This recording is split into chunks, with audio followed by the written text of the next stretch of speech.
Hello, Mark. My name is Ben, and my student number is SO441043. The title of the speech is Pam Wurhurst, How We Can Eat Our Landscapes. I'm a freshman in NCUE. The will to live life differently can start in some of the most unusual places. This is where I come from. Todmorden is a market town in the north of England. 15,000 people between Leeds and Manchester, very normal market town. It used to look like this, and now it's more like this, with fruit and veg and herbs sprouting out up all over the place. We call it propaganda gardening. Laughter. Corner Road Railway Station car park. Front of the health center, people's front gardens, and even in front of the police station. Laughter. We've got edible canal towpaths, and we've got sprouting cemeteries. The soil is extremely good. Laughter. We've even invented a new form of tourism. It's called vegetable tourism, and believe it or not, people come from all over the world to poke around in our raised beds, even when there's not much growing. Laughter. But it starts a conversation. Laughter. And we are not doing it because we are bored. Laughter. We are doing it because we want to start a revolution. We try to answer this simple question. Can you find a unifying language that cuts across age and income and culture that will help people themselves find a new way of living, see spaces around them differently, think about the resources they use differently, interact differently? Can we find that language? And then, can we replicate those actions? And the answer would appear to be yes, and the language would appear to be food. So 3.5 years ago, a few of us sat around the kitchen table and we just invented the whole thing. Laughter. Applause. We came up with a really simple game plan that we put a public meeting. We did not consult. We did not write a report. Enough of all that laughter, and we said to that public meeting in Todmorden, look, let's imagine that our town is focused around three plates: a community plate, the way we live our everyday lives; a learning plate, what we teach our kids in school and what new skills we share amongst ourselves; and business, what we do with the pound in our pocket and which businesses we choose to support. Now, let's imagine those places agitated with community actions around food. If we start one of those community plates spinning, that's really great. That really starts to empower people. But if we can then spin that community plate with the running plate, and then spin it with the business plate, we've got a real show there. We've got some action theater. We're starting to build resilience ourselves. We're starting to reinvent community ourselves. And we've done it all without a flipping strategy document. Applause. And there's the thing as well. We've not asked anybody's permission to do this. We're just doing it. Laughter. And we are certainly not waiting for that check to drop through the letterbox before we start. And most importantly of all, we are not daunted by the sophisticated arguments that say these small actions are meaningless in the face of tomorrow's problems. Because I have seen the power of small actions and it is awesome. So back to the public meeting. Laughter. We put that proposition to the meeting. 2 seconds, and then the room exploded. I have never ever experienced anything like that in my life, and it's been the same in every single room, in every town that we've ever told our story. People are ready and respond to the story of food. They want positive actions they can engage in, and in their bonds, they know it's time to take personal responsibility and invest in more kindness to each other and to the environment. And since we had that meeting 3.5 years ago, it's been a heck of a roller coaster. We started with a seed swap, really simple stuff, and then we took an area of land, a strip on the side of our main road, which was a dog toilet, basically, and we turned it into a really lovely herb garden. We took the corner of the car park in the station that you saw, and we made vegetable beds for everybody to share and pick from themselves. We went to the doctors. We've just had a £6 million health center built in Todmorden, and for some reason that I cannot comprehend, it has been surrounded by prickly plants.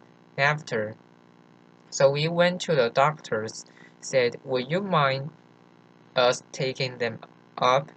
They said, "Absolutely fine, provided you getting planning permission, and you do it in Latin and you do it in triplicate." So we did after. And now there are fruit trees and bushes and herbs and vegetables around the doctor's surgery, and there's been lots of other examples, like the corn that was in front of the police station and the old people's home that we've planted it with food that they can pick and grow. But it isn't just about growing, because we are all part of this jigsaw. It's about taking those artistic people in your community and doing some fabulous designs in those raised beds to explain to people what's growing there. Because there's so many people that don't really recognize a vegetable used unless it's in a big bit of plastic with a bit of an instruction packet on the top. Laughter. So we have some people who designed these things. If it looks like this, please don't pick it. But if it looks like this, help yourself. This is about sharing and investing in kindness. And for those people that don't want to do either of those things, maybe they can cook. So we pick them seasonally and then we go on the street or in a pub or in a church, or wherever people are living their lives. This is about us going to the people and saying, "We are all part of the local food jigsaw.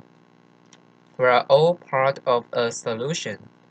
And then, because we know we've got vegetable tourists and we love them to bits and they are absolutely fantastic, we thought, what could we do to give them an even better experience?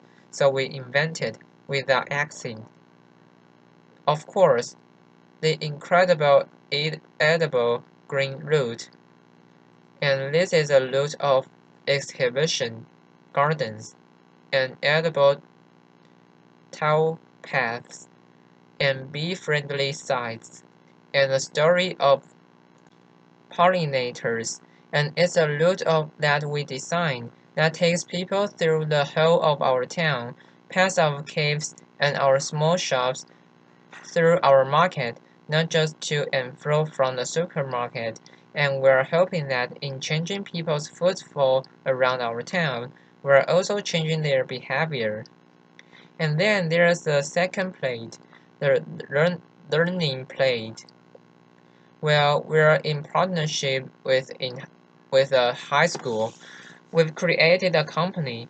We are designing and building an aquaponic unit in some dam, and that was square at the back of the high school like you do.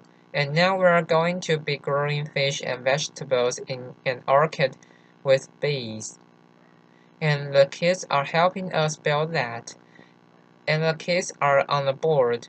And because the community was really keen on working with the high school is now teaching agriculture. And because it's teaching agriculture, we started to think, how could we then get those kids that never had a qualification before in their lives but are really excited about growing? How can we give them some more experience? So we got some then and was donated by a local garden center. It was really quite muddy, but in a truly incredible way, totally voluntary led. We have turned that into a market garden training center, and that is polytunnels and raised beds and all the things you need to get the soil under your fingers and think maybe there's a job in this for me in the future. And because we are doing that, some local academics said, we could help design a commercial horticulture course for you. There is not one that we know of. So they are doing that, and we are going to launch it later this year, and it's all an experiment, and it's all voluntary. And then there's a third plate because if you walk through an edible landscape, and if you are learning new skill, and if you start to get interested in what's growing seasonally, you might just want to spend more of your own money in support of local producers, not just veg, but meat and cheese and beer and whatever else it might be. But then, we are just a community group, We are just all volunteers. What could we actually do? So we did some really simple things.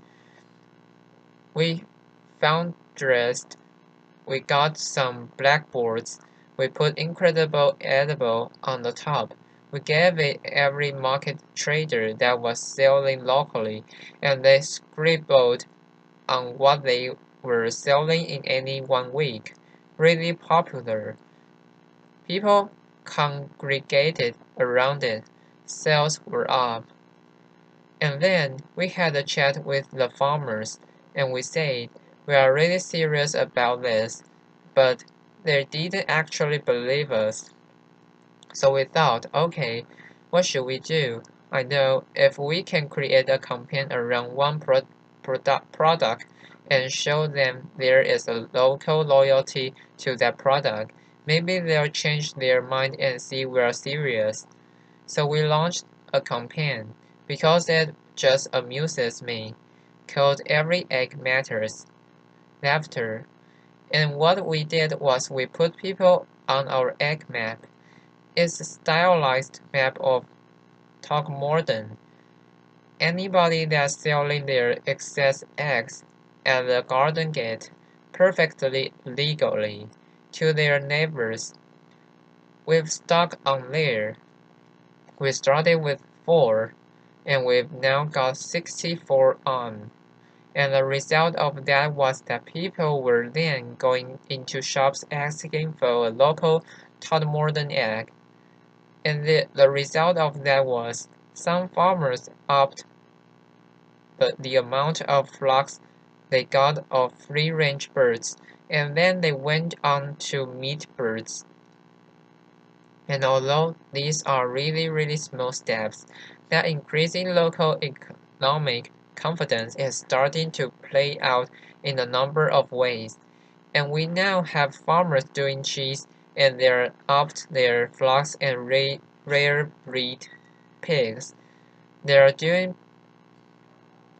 pasties and pies and things that they would have never done before.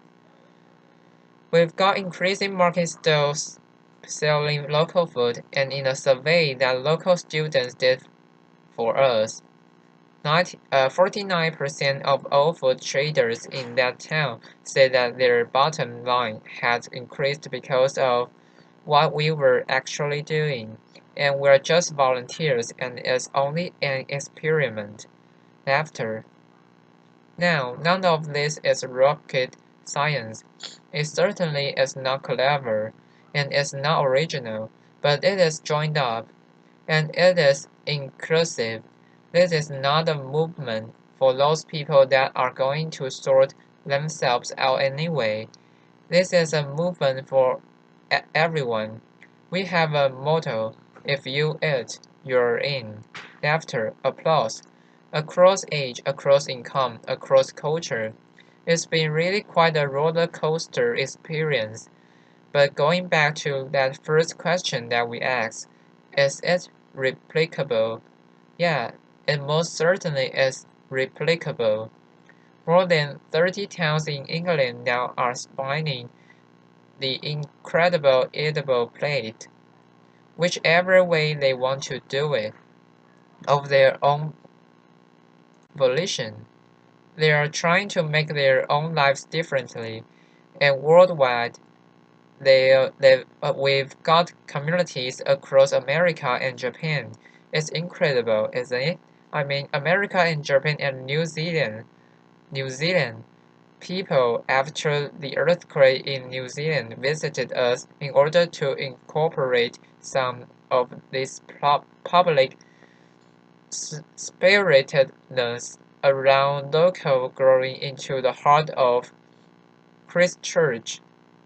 And none of this takes more money, and none of this demands a bureaucracy. But it does demand that you think things differently and you are prepared to bend budgets and work programs in order to create that supportive framework that communities can bounce off. And there's some great ideas already in our patch. Our local authority has decided to make everywhere incredible edible, and in support of that have decided to do two things.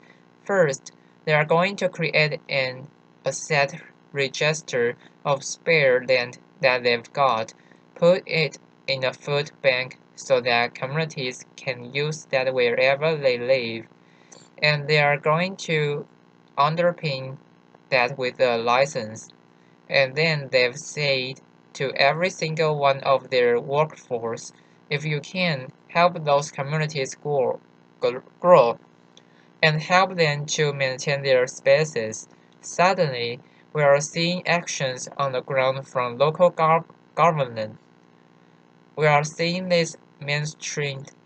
We are responding creatively at last to what real demanded of us. And there's lots more you could do. I mean, just to list a few. One, please stop putting prickly plants around public buildings. It's a waste of space. Laughter. Secondly, please create edible landscapes so that our children start to walk past their food day in, day out, on our high streets, in our parks, wherever that might be. Inspire local planners to put the food sites at the heart of the town and the city plan, not relegate them to the edges of the settlements that nobody can see. Encourage all our schools to take this seriously. This isn't a second-class exercise. If we want to inspire the farmers of tomorrow, then please let us say to every school, create a sense of purpose around the importance to the environment, local food and soils.